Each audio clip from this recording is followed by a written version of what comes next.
Okay, picture this. It's a cold November night. Maybe the wind's howling a bit outside. You feel that little bit of unease settle in.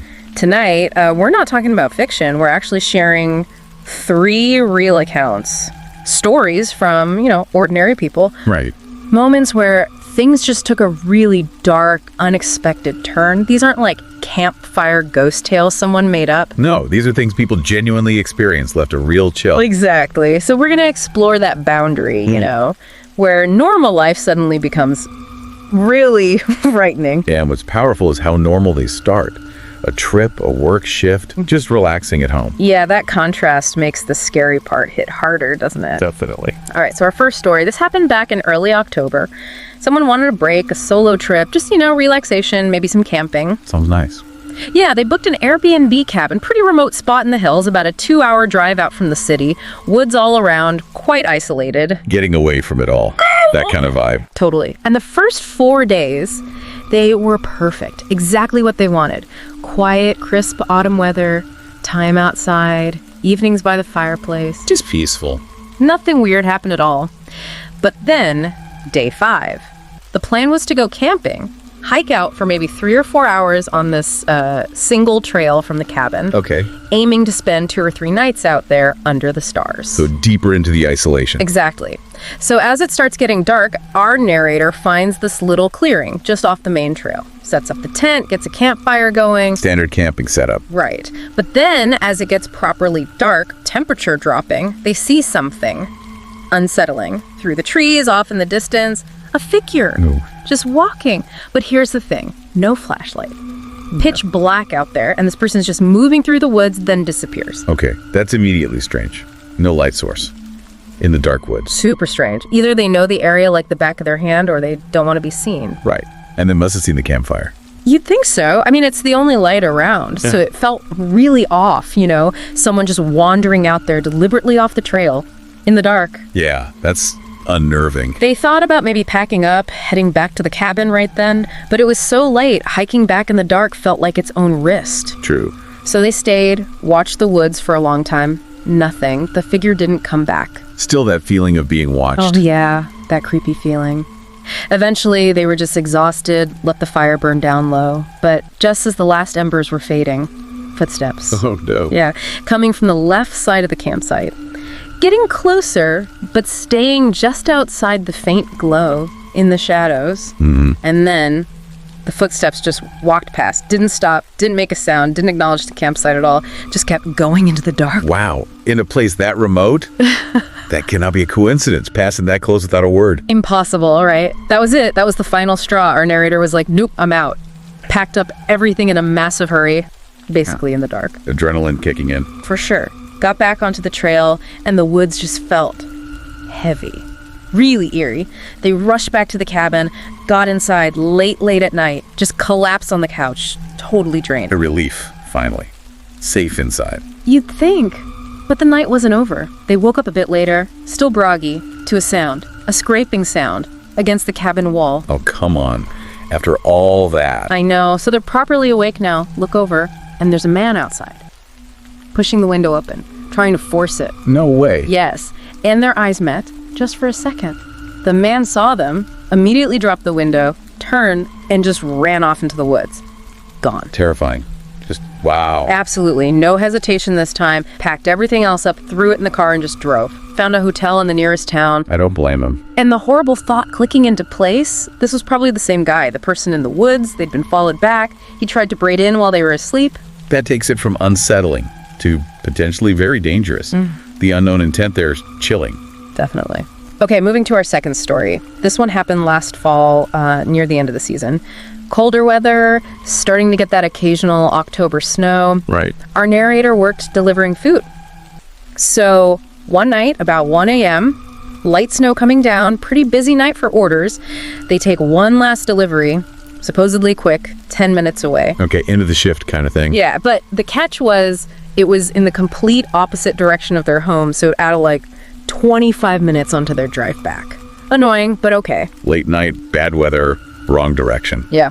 Already a bit frustrating. Exactly. So they head out. But the GPS route starts taking them, like, away from the main town, Feels weird for a delivery address. It's a road mostly used for highway access, not really where houses usually are. Unusual location. Yeah, just streetlights and trees mostly. Then they turn onto the small side street lined with trees. Pitch dark except for a couple of really distant lights, look like maybe long driveways. Finally, they get to the address. It's this older, medium-sized house, covered in snow, surrounded by dense woods. Really isolated feeling. Sets a scene, doesn't it? It does. So they grab the food, walk up the snowy porch, knock on the door, and it swings open, like instantly. Okay. Standing there is this large man, pale face, wearing a big winter jacket. And he just steps back and gestures inside, like, put the food over there, pointing towards what looked like a kitchen counter. Whoa, wait, he wanted them to come inside at 1 a.m. Yeah. Really weird feeling washed over the driver. Definitely not standard procedure. No kidding. Big red flag. Absolutely. Trusting that gut feeling, our narrator just sort of nervously held up the bag again and said, no thanks, I gotta get going. Good call. Well, the man's face just changed. Instantly went from neutral to this, like, angry frown. And he just slams the door shut. Hard. Okay, that's aggressive. And scary. Yeah. Startled, the driver just put the bag down on the porch, turned, and started walking quickly back to the car. But then they heard this muffled sound from the side of the house. Muffled sound. What kind of sound? Didn't know, just wrong. Made them hurry faster. Got to the car, started the engine, looked up. Let me guess. The man. Coming around the side of the house, moving fast towards the car. And he's holding something. Looked like rope, and something else they couldn't quite make out. Rope. Oh, that is bad. That is really bad. Pure adrenaline. Threw the car in reverse, tires spinning in the snow. Trying to back up fast, but almost got stuck.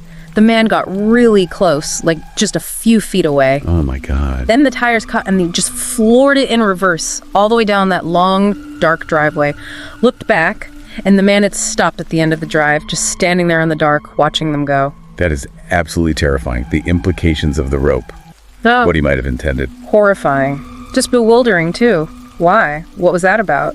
Our narrator still delivers, but they're way more cautious now. Often just leaves the food, doesn't even knock sometimes. I can understand why. That encounter Yeah, changes how you operate. for sure. The thought of what could have happened if they'd gone inside or even hesitated getting back to the car. It's a chilling reminder, isn't it? Especially for people working alone late at night. Trust your instincts. Definitely. Okay, one more story for tonight. This one happened just a couple of days before Halloween. Our narrator had some time off work, just chilling at home late one night, fast food, watching Netflix. A normal, relaxing evening. Totally normal. About half an hour into a show, they get up, go to the kitchen to throw away the food trash, and they look out the back window and see someone standing in their backyard. Inside the fence. Yeah, fully fenced backyard, just standing there, staring at the house. Okay, that's not accidental wandering. That's deliberate intrusion. Right. No way they just stumbled in. So our narrator flips on the porch light, yells out something like, "Hey, what are you doing?" The person looks up. Look young, maybe 20s, but the narrator described their eyes as just tired, but really creepy. Creepy eyes. Yeah. Not a good sign. Not at all.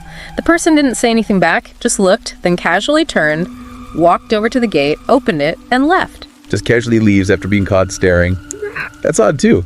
No explanation, no panic. Bizarrely calm, left the narrator wondering, like, what was that? Why were they in the yard? What were they even looking at? They even went outside for a second to see if there was anything interesting about the back of the house. Nothing. Weird. Very unsettling. Yeah, tried to shake it off, went back inside. About maybe 20 minutes pass, then they hear it. Soft footsteps, Right. running in the backyard again, followed by a loud thud against the house. Oh, they came back and got physical this time. Yep. Rush back to the kitchen. Same guy. At the back door now. Pushing on it hard. Yanking the handle. Really trying to force his way in. Aggressively. Oh, wow. Full-on break-in attempt. Yeah. Our narrator instinctively grabbed the handle from the inside, holding it shut. Said they could see the rage in his eyes through the glass. Absolutely terrifying. I can only imagine. They backed away from the door, keeping an eye on him, frantically calling the police.